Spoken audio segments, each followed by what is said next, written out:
name's Shamir, founder and MD at Growth Gorilla. We're a marketing agency and we focus on the fintech and financial services sector. And I'll jump straight into it. I haven't rehearsed this at all. I finished writing it last night at 11 o'clock. So wish me luck. So first and foremost, we're talking about maximising marketing value. What do I mean by that? So this refers to getting the most benefit or maximum return out of your marketing. I thought it'd be quite topical to talk about this because given the current marketing landscape or market landscape even, marketers are faced with reduced budgets, targets are fundamentally the same. We've got to do less with more. So how do we get more out of the marketing that we're doing? So to kick this off, I've kind of broken this down into some different sections. So first thing I want to talk about is leveraging data and analytics. And so there's a subsection of that, the balance between customer value and volume. And what do we mean by that? So typically there's always a big emphasis on driving in volume of users for our apps or products or whatever they may be. And there's also a very large focus on customer acquisition cost as well. In my opinion, that's very, very two-dimensional. And there's not enough focus on driving the value of users that we see. So how do we increase the value of the customers that we're acquiring? And there's several ways of doing that. So my starting point always really is sort of looking at how to improve customer value is ensuring and making sure that we've got end-to-end tracking in place. As a start, I think that's a start for 10. Typically, you want to make sure that you've got tracking all the way from your sign-up journey at every step of the funnel and then into the platform. And then for extra credit, also making sure that you've got tracking looking at things like deposit value or deposit in the first 30 days, and then using that data and then feeding that back into the ad platforms as well. You can then, from that point, then segment the audience based upon the data that you're then seeing, as I said, and then feed that back into the platforms. You can prioritise reaching out and running campaigns, trying to bring in the higher value customers. Now, there's several ways of doing that, but before I do that, I'm going to go to the bit that I actually wrote in my notes, because I haven't rehearsed this. Cool. So before I say that, so the other thing to think about as well is just moving away from customer acquisition costs as well. I think, as I said, typically it's quite two-dimensional to say, look, we want 10,000 users at 50 quid a pop. But maybe another way to look at it, for example, if you're an investment platform, is looking at how much are we going to pay per £1,000 invested, for example. And then once you change that thinking, what you then realise is, well, actually, what I need to do is bring in a user that can perhaps bring in £100,000, £200,000, as opposed to just trying to find a user for £50. So once you have the data, back on track now. You can do lots of things. So, for example, you can start developing predictive lifetime value models, and that will help you determine if new users or new audiences are likely to be of higher value. One of our best examples of this is actually something that Facebook did in the early days. They kind of worked out that if users within the first 7 days connected with, say, 20 friends, they were more likely to become stickier customers and actually utilise and continue using the platform. So in the same sort of way, they built a predictive model in terms of knowing who they're going to go after. You can do the same as well with your platform. The key things to bear in mind there is what can you do from a marketing perspective to communicate your proposition to the right type of users? What can you do from a targeting perspective to get in front of the right customers? And then also, what can you do from a product perspective to then encourage the users along the journey as well, to nudge them forward? So if you start building out these models, you can take those learnings and then build those journeys into your customer journey, and then turn lower value customers eventually into higher value customers as well. On a more practical sense, from a pay perspective, You can also implement value-based bidding strategies as well. So what that means is that you can upweigh the values of particular events that you know higher value users tend to complete, and then feed that back into the algorithms, which then means that you're training those algorithms to go out and search for more higher value users for your organisation, for your product. And then the other thing, and last thing that you can kind of do here, not the last thing, but another thing you can do here, is making sure that you're moving away from first touch to last touch attribution models, and start using multi-touch attribution models. The problem with using things like last touch attribution models is that everything obviously then is attributed to where the customer came in from last. So is it a Facebook ad or a Google search ad? The problem with doing that in the long term is that once you start filtering down, eventually it boils into high intent search terms, and then eventually brand terms, and then you turn around and go, my marketing's not working. Well, it's because you're looking at last touch. You use multi-touch attribution models, you can then start seeing the impact of what Facebook's doing, TikTok's doing, LinkedIn, or whatever platforms that you're using. So how else can we maximise our marketing value? So there's always a balance between acquisition and brand awareness. You're always torn between trying to drive brand awareness, but then also you've got targets to hit, you've got numbers to meet, and so therefore, you're trying to balance this out. This gets harder when you start cutting marketing budgets, and then you have to then sacrifice one for the other. Typically, you'll sacrifice brand awareness because you'll just be focused on just acquiring users. So the way that you can kind of combat this and maximise your value is by actually shrinking your target audience. So that might be focusing on, say, specific geographies, communities, segments of your overall target audience, and it might be reducing it by as much as half.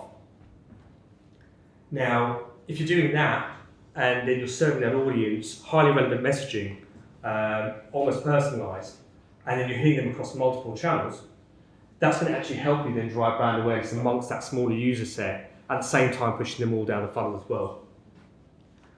The other thing as well that it will help do, especially targeting specific geographies and communities, it will also help drive word of mouth as well. So the other thing this opens the door to as well is starting to think about, especially particularly in sort of B2C, is looking at micro influencers who are focused on specific niches, and then utilising, for example, really specific UGC content as part of your paid activity to then drive users obviously into your platform. The other thing you can do, again, not too far off kind of what I was just talking about in terms of niching down and making your target audience smaller, is looking at narrow versus sort of broad geographical focus. So focusing on a specific geo is a great way to drive brand awareness for your product in a particular area. So typically we always get approached by clients who want to, quite break into Europe as if it's just like one place. And then they always follow it up. My next question is always, and what's your budget? And it's always, deflating when they tell me what it is. So effectively, you're not going to break into a geography as large as Europe or the States with a small budget. So you kind of have a choice. So the choices is between obviously acquisition, brand awareness, and obviously the acquisition piece is obviously a lot more focused on customer acquisition cost. So what we kind of refer to internally as picking up apples off the floor, you kind of got the choice of running paid activity across a broad territory, picking users up right at the bottom of the funnel for a reasonably cost-effective acquisition cost, driving them through your funnel, and hitting your numbers that way.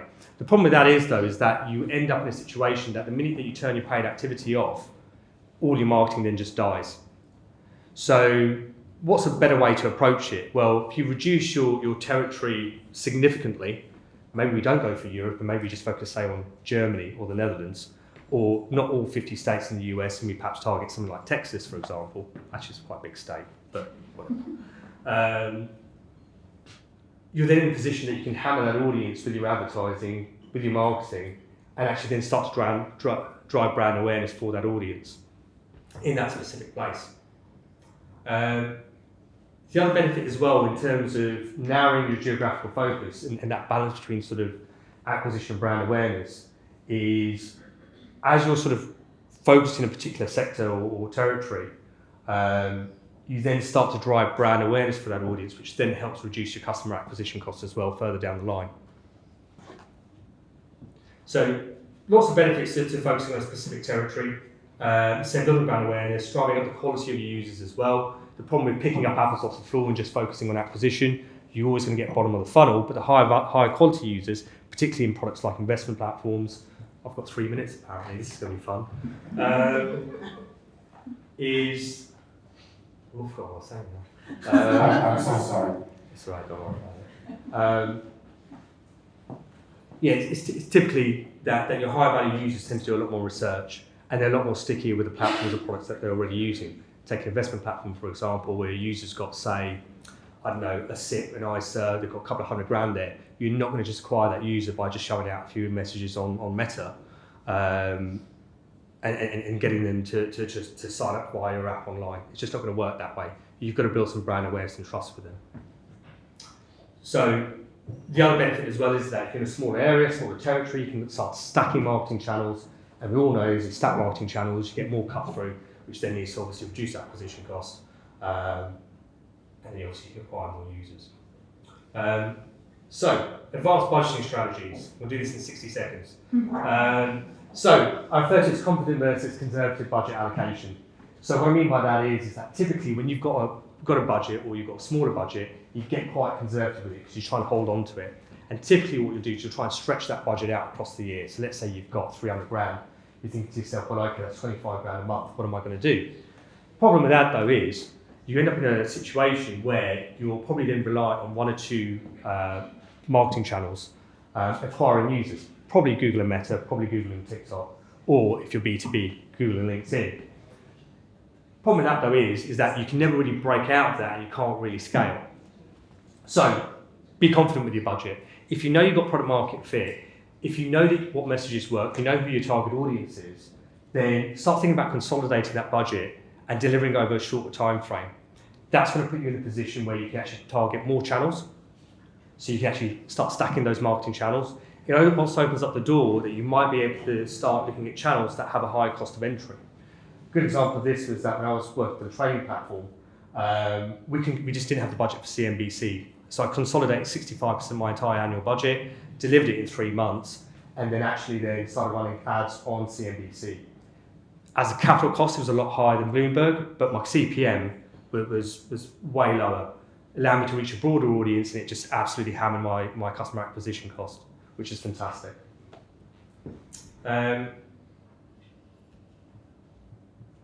Cool. The downside, obviously, of that is you end up becoming really, really thinly spread. You can't train the ad platforms effectively, and it's very difficult to move away from 2 or 3 core channels, and learnings take way longer to establish. So, some tactical implementation stuff. I've got way too much here, so I'm just hit a few key notes. Influencer marketing is really, really useful, I think, in terms of trying to get maximum value, but in terms of how to get maximum value from it. So most people look sort of influencer marketing, they tend to use it in silo. My recommendation is to start to use the influencers and creators that you're using and sprinkle them into your organic strategy as well. People like familiar faces. They see the activity going on with the influencers, they then go hit your organic channels, they want to see those same faces. Familiarity breeds trust. You can then take the same creators, repurpose it, create UGC content, put that as part of your paid activity, and now you've got a really nice, consistent online campaign. One thing here is extra credit. You could partner with an established, trusted creator to produce content for you. For extra credit, you could actually then get your own in-house creator to then start answering the questions the audiences are actually asking. And the other thing I would recommend as well, especially if you're B2C going for a slightly younger audience, start looking at TikTok SEO. Fundamentally untouched at the moment, very little competition for it, great way to get in front of an audience for very, very cheap cost. And then last but not least, some tactical stuff for performance creative. Right now at the moment, because there's so many channels, each channel requires almost, to a certain extent, not quite bespoke, but creative assets need to be purpose-made for each channel. But they need to be easily recognisable across each individual channel as well. Quick recommendation, we've done an interview with Tierney from Monzo on our podcast. She has a whole section where she talks about how Monzo tackled that. Recommend listening to it. In terms of sort of performance creative across the channels, TikTok's all about UGC. Recommend producing that in batches, see what resonates, and then push budget behind the ones that are working. For platforms like Meta and Instagram, use a mixture of static ads and UGC as well. And then for YouTube, I think it's a massively slept on platform. YouTube Shorts is becoming more and more popular. Apparently there's 50 billion views daily on YouTube Shorts versus TikTok's 1 billion, apparently. Yeah, that's what I thought. I had to double check it 2 or 3 times. Also, on top of that, YouTube is now becoming more and more popular. People watching it and streaming it to their TVs in the home. So about 45% of all views on YouTube are now happening in a living room. So effectively, as far as I'm concerned, that's TV advertising for the cost of YouTube advertising. So I think when you're thinking about whether it's B2C or B2B, if you've got to stack something like, if it's B2B, you're doing Google search, LinkedIn, YouTube, let's not forget that YouTube is part of the Google suite. So the targeting criteria there, you get a lot of in-market audiences. I mean, I don't see any reason why you shouldn't have a high-quality ad being delivered to your target customer in the living room, regardless whether it's B2B or B2C. And then, kind of last bits and pieces, I think creative at the moment is still massively underinvested in. It kind of ends up going in sort of 2 extremes.